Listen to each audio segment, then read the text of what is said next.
Today we're going to be looking at Robert Frost's Nothing Gold Can Stay poem. It's a short little poem, but it has quite a bit of Robert Frost's key terms when it comes to nature and the way he contexts his poetry. So let's look at the poem first. Nothing Gold Can Stay by Robert Frost.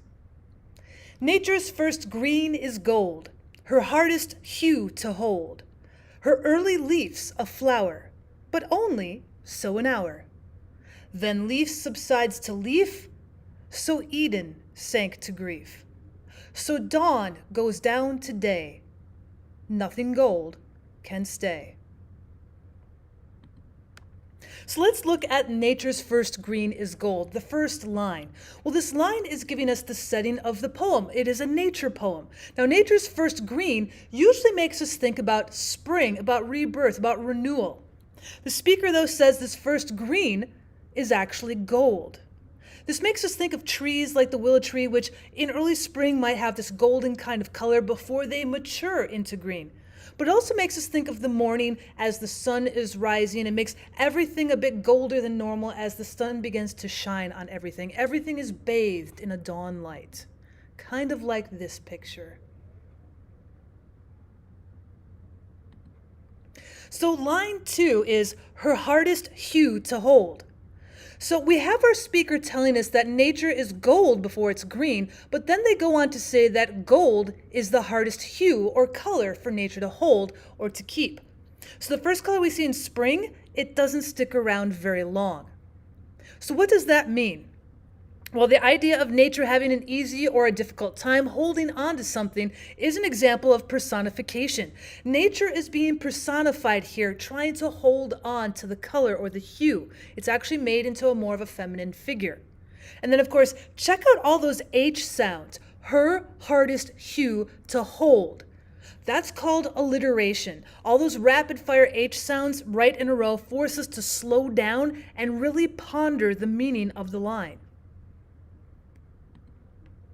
Line 3, her early leaf's a flower. Now the speaker wants to be clear here, so he's going to elaborate on what he was talking about in line 1. Just like nature's first green is gold, her first or early leaf is a flower. Now in spring, trees and bushes bloom with gorgeous flowers, which are then replaced by green leaves as we continue on into the summer. So we have a metaphor here. The first flowers of spring aren't actually leaves in disguise, so the speaker is using a figurative language to intentionally blur the line between leaves and their flowers. So eventually in real life, once a flower blooms, it's eventually going to die and drop off the tree, making more room for just the green leaves, which come to soak in the nourishment from the sun.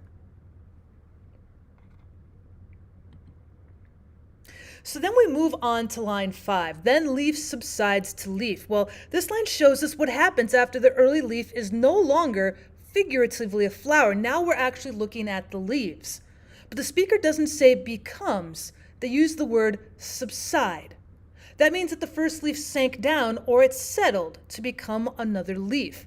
So the use of the word subside implies the speaker thinks the first leaf, or that flower of sorts, was better than the actual leaf he now has. The first leaf had to stoop down or lower itself in order to become the second or the current leaf.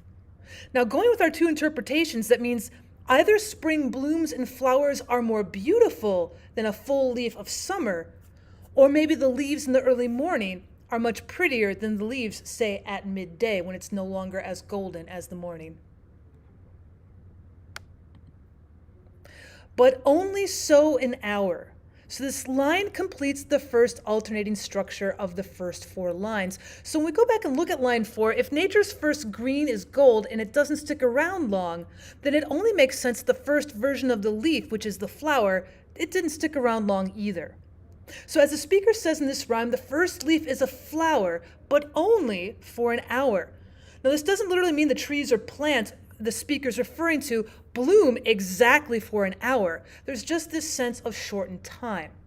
Blooms, as you know if you've ever gardened, only last a few days or weeks depending upon the plant, so we understand there's only a small short sense of time here. Or perhaps Frost could be talking about how when the sun comes up, everything is golden and flower-like in the morning, but then when the sun gets high in the sky and everything becomes its more normal or natural color, what once looked like golden flowers now look like they truly are, they look like they're green leaves. So back to line 6. So Eden sank to grief. The word so at the beginning of the line means just as. It means that in the line the speaker's comparing mankind's fall of the Garden of Eden to the change from the gold leaves to the green leaves that he described in the first half of the poem. Just like the flowers subsided or were downgraded to become leaves, Eden also sinks. Now this refers to the biblical fall of Adam and Eve from the Garden of Eden. When Eve ate the forbidden fruit, she and Adam and all their descendants were forever punished by being banished from Eden and subject to all the grief that we humans know today. So the poem suggests, just as it was tragic that the first biblical humans were expelled from the Garden of Eden, it's tragic that the early golden flowers of spring and dawn are now growing just into mere leaves. But it's possible there's an upside to all this sorrow too, or at the very least, it's the way it goes, and there's just no way of changing it. Line 7, so dawn goes down today. So this line is yet another comparison to the colors of the spring, turning from gold to green, and it also is a comparison to the fall of Adam and Eve. But this time, dawn is going down today. So if we think of those refreshing golden hues of sunrise, now turning into the scathing heat of a summer day. The use of the word down in this line makes us think, well, isn't the sun supposed to rise in the morning? Wouldn't dawn rise up today? Well, yes, as we know, literally the sun does come up, but the speaker prefers the dawn. Day is at a lower level at that time because possibly it's now lost the freshness and the color that comes with dawn. So our last line, nothing gold can stay. Well, this last line connects us back to the title and reminds us of the only other mention of gold in this poem, which is in the first line. So the line neatly wraps up all metaphors. There's early spring leaves and flowers in the Garden of Eden and dawn. All of those things are gold, and none of them can stay for very long in our world.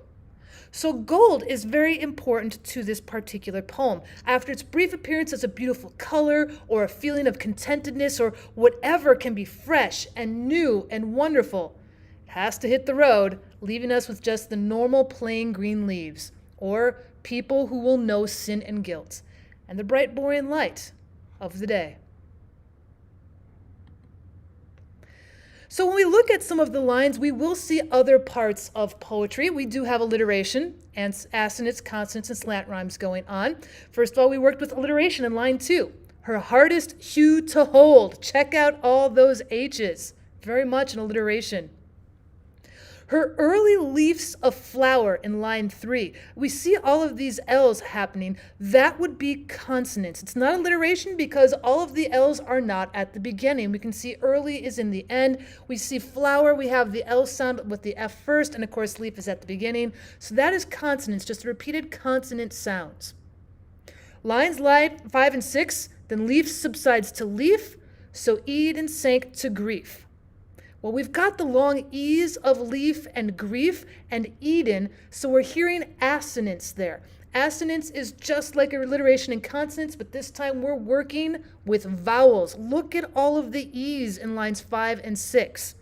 We also have internal rhyme with the idea of leaf and grief. Same sounds, same place at the end of the lines. We have internal rhyme. Line 7. So dawn goes down today. Definite rhythm there, and we have down and dawn. Very close rhyme, so we call it slant or near rhyme. They don't exactly have a rhyming sound because of different vowel sounds, but that end sound, that dawn and down, that's called a slant rhyme or a near rhyme. So the poem starts by talking about the colors of spring, saying that nature is first gold and then green. Leaves, the poem says, start out as flower buds. But these golden flowers don't stick around for long. They turn green and become leaves. Now, according to our speaker, this natural process is related to the fall of the Garden of Eden, as well as the change of dawn to day. Well, then the poem wraps itself up, reminding us that the beauty of gold is only fleeting.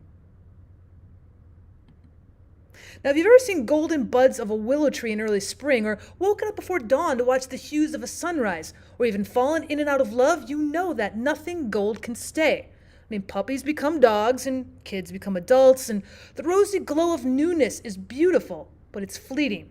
So this is something we've all encountered in life, whether it's as insignificant as your just bought car, no longer smelling so new, or as important as the waning of adolescence into adulthood. Gold is a symbol of youth and beauty. Thanks so much for stopping by the channel, guys. If you'd like, please go back and leave a like and comment. Otherwise, go and check out some